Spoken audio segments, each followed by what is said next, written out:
Continuando a nossa aula de teorias de ruptura, vamos agora falar de duas teorias de ruptura aplicada a materiais dúcteis, que é a teoria de tensão normal máxima e a teoria de tensão cisalhante máxima. Lembrando também que a teoria de tensão normal máxima também é aplicada aos materiais frágeis, tá bom? A forma de cálculo é a mesma e a forma de entendimento também é a mesma.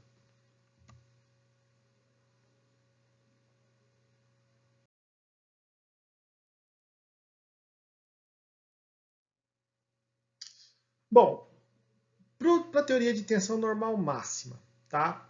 Quando que a falha ocorre? A falha ocorre sempre que a maior tensão principal se iguala ao limite de escoamento ou à resistência à ruptura do material, tá?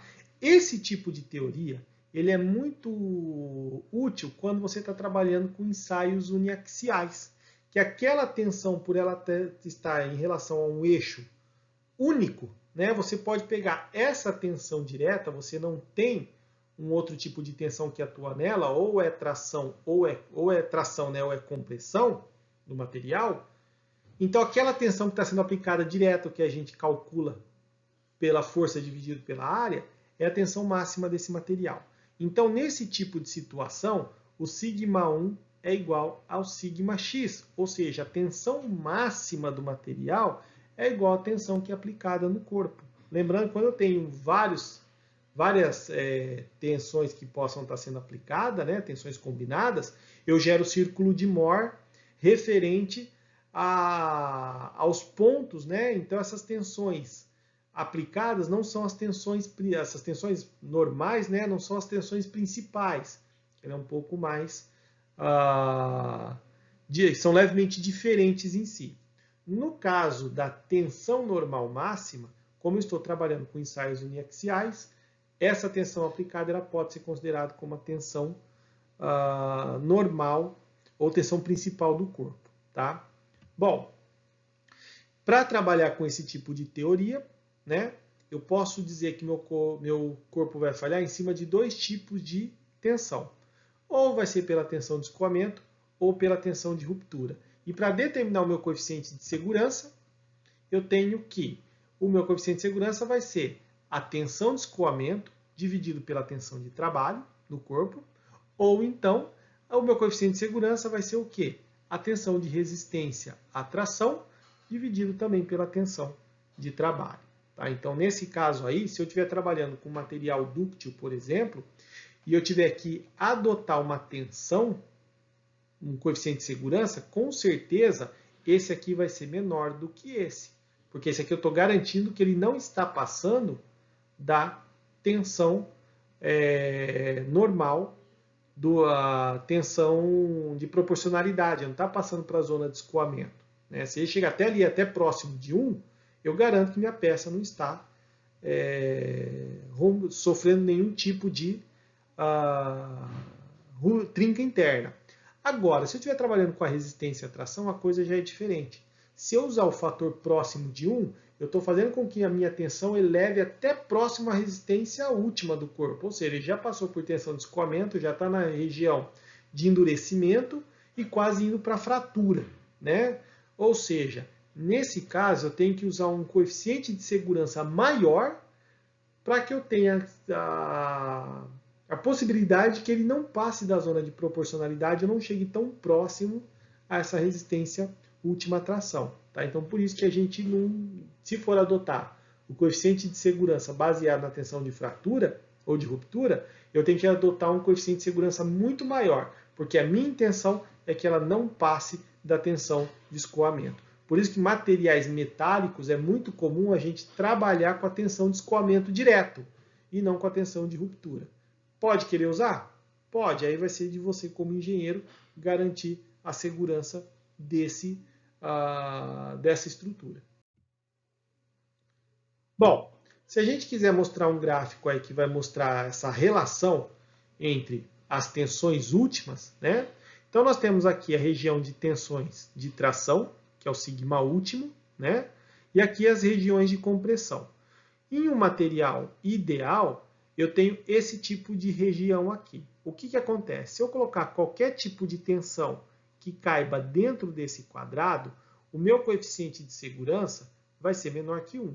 Por exemplo, vamos dizer aqui que eu tenho uma tensão última de 200 megapascal.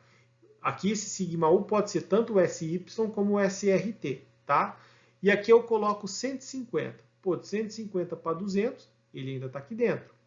Se eu coloco 200, ele está aqui em cima dessa linha limite do nosso elemento. Ele pode se romper a qualquer momento, tá? Agora, passou de 200, ele está fora dessa região. Está fora dessa região, por esse tipo de teoria, o meu corpo falhou. Bom, gostaria de mostrar um gráfico interessante para vocês, tá? Que mostra essa zona de segurança, tá? Em que nós temos um material aqui que eu tenho uma tensão de tração, a resistência à tração, menor do que a de compressão. Isso aqui é muito comum de ocorrer, por exemplo, para concreto. O concreto é um material que ele tem uma alta resistência à compressão e baixíssima resistência à tração, tá? Isso representa bem esse tipo de material. Por isso que existe o concreto armado. O que o concreto armado é? Ele é o concreto que está junto com vergalhões de aço. O concreto ele é responsável pelas tensões de compressão e o vergalhão é responsável por suportar as tensões de tração. Por isso que esse tipo de compósito, né, porque o concreto armado é um tipo de compósito, é muito aplicado em estruturas de edifícios, por causa dessa característica, tá? Então, quando a gente vai ver aí, só para vocês verem, não adianta só pegar os coeficientes de segurança, você tem que entender o material.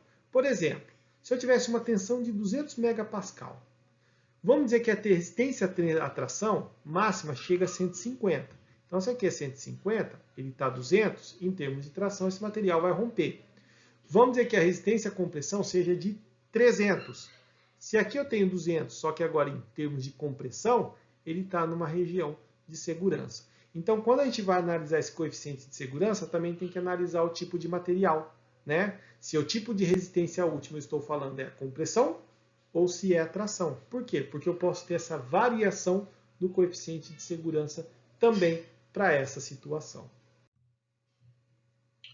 Bom, vamos falar aí da tensão cisariante máxima, que é uma segunda teoria. Essa segunda teoria ela é a mais conservadora de todas, né? A tensão normal máxima, de certa maneira, ela é mais, ela é menos conservadora, ela é mais simples de ser utilizada, mas ela não é tão conservadora. Bom, qual que é a definição da tensão cisariante máxima? É que qualquer componente estrutural estará seguro desde que o valor máximo da tensão de cisalhamento, sigma máximo, não ultrapasse a tensão de cisalhamento obtido do ensaio de tração. Bom, de certa maneira, o que ocorre?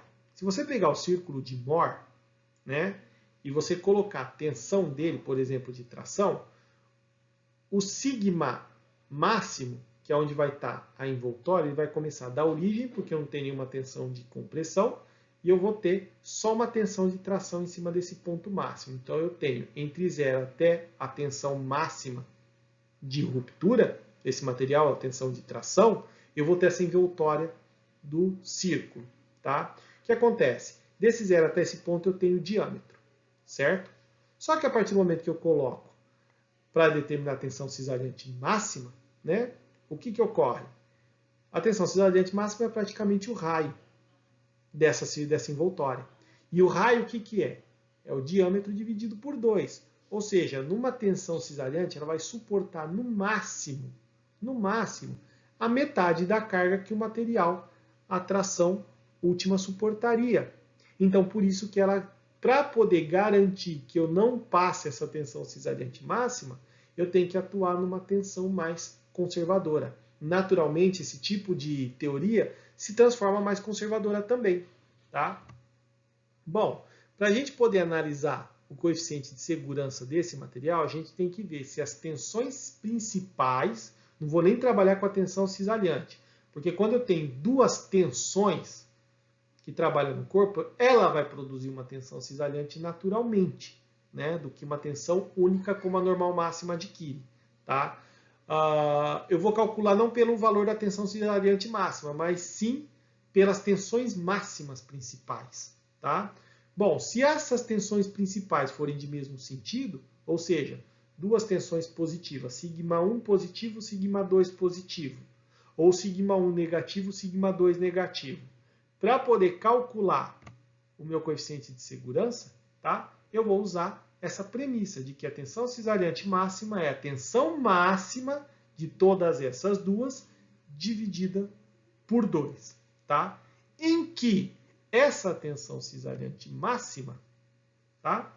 Ela não vai poder ser, ela tem que ser menor que o σ1, que o SY, desculpa, a tensão de escoamento ou tensão de ruptura.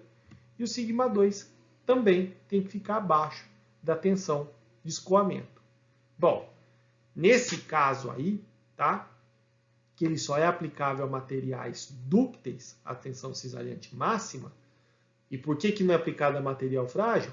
Porque material frágil não admite essa distorção angular e o material se rompe muito rápido, tá? Diferentemente para os materiais dúcteis.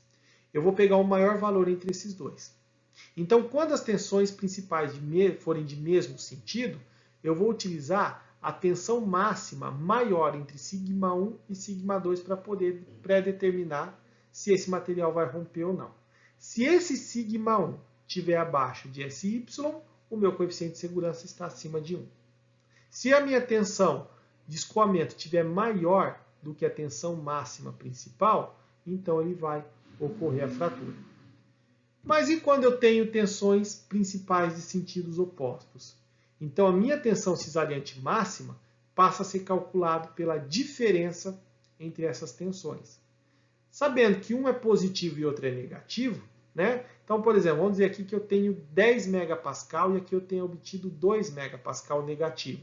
Então vai ficar 10 menos com menos 2, então aqui vai ficar mais 2 ao final. Tá? Então isso aqui acaba não sendo diminuído de fato, mas sim somados, porque eu tenho um fator negativo que vai transformar essa tensão. Então ela ficaria com 12, né? Essa soma dos dois dividido por 2 daria 6 megapascal, por exemplo. Tá? Então, quando eu tenho tensão principal de sentido oposto, a minha tensão cisariante máxima é dada por essa expressão aqui. Então, para poder calcular o meu coeficiente de segurança, ele vai partir da onde? Da diferença entre essas tensões principais. E essa diferença tem que ser menor que a tensão de escoamento ou a tensão de ruptura para que esse material não venha a se romper. Bom, de certa maneira, o meu coeficiente de segurança vai ser o quê? SY dividido pelo tau máximo, tá? Em que o meu tau máximo pode ser essa situação aqui ou pode ser essa situação aqui, tá? Bom, aí mostra para vocês um gráfico da teoria da tensão cisariante máxima. Percebam que nessa região em que eu tenho a somatória de 12, se eu tenho aqui essa região que eu tenho elementos de sentidos na mesma direção, né, ele vai parecer com a teoria normal máxima, que eu vou utilizar o valor maior das tensões principais. Por isso que esse quadrante em que eu tenho dois elementos positivos e aqui os dois também são negativos, né, contando esse como origem, então eu vou utilizar a tensão normal máxima, que é a tensão cisaliante máxima, né? Quando eu estou trabalhando com elementos que têm sentidos que são opostos, um positivo e outro negativo, essa região aqui, que é onde vai provocar a tensão cisaliante no material em si, né? O que acontece? Eu vou pegar essa região aqui, ó, e eu divido ela pela metade. Por quê? Porque a tensão cisaliante máxima é a tensão máxima dividida por 2. Por isso que ele parece com o gráfico da tensão normal máxima, só que essa região aqui que produz a tensão cisaliante, ela tem metade da área. Por quê? Por causa desse conceito do círculo de Mohr. Tá? Isso é observável no quarto quadrante, que eu tenho as tensões positivas com tensões negativas, e no segundo quadrante também.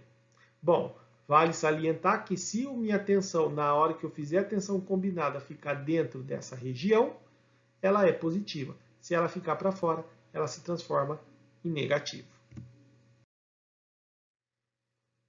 Bom, turma, então vamos finalizar essa aula dessas duas primeiras tensões, teorias de ruptura, desculpa.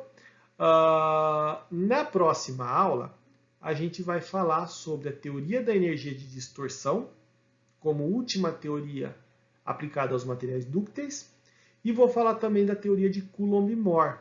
E vamos fazer um exercício para a gente poder entender o que foi, como se usa para poder calcular esses coeficientes de segurança, tá bom? Então, vai lá, toma água, respira um pouco e a gente volta na próxima parte, finalizando nossa aula. Um grande abraço e até lá!